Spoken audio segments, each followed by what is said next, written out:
Hello everyone, welcome to Virakti Education. So most people solve this question like 6 divided 6 is equal to 1.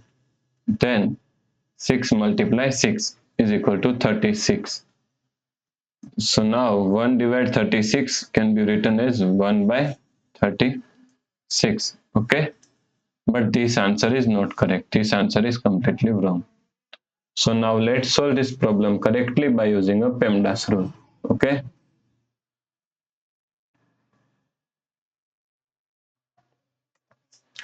PEMDAS, PEMDAS.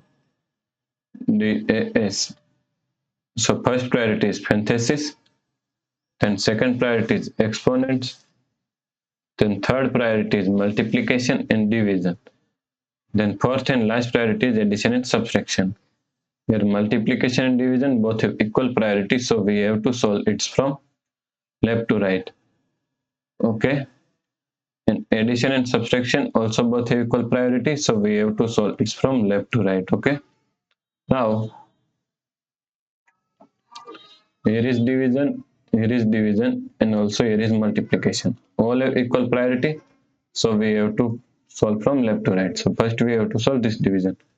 So 6 divided by 6 is equal to 1 divided by 6 multiply 6. Okay. Now 1 divided by 6 can be written as 1 upon 6 multiply 6. Okay. So now 1 multiply 6 is equal to 6 and divided by 6. So 6 divided by 6 is equal to 1. So the correct answer is 1. If you like this problem, please like, share and subscribe Virakti Education YouTube channel, and do not forget to comment your answer. Thanks for watching this video.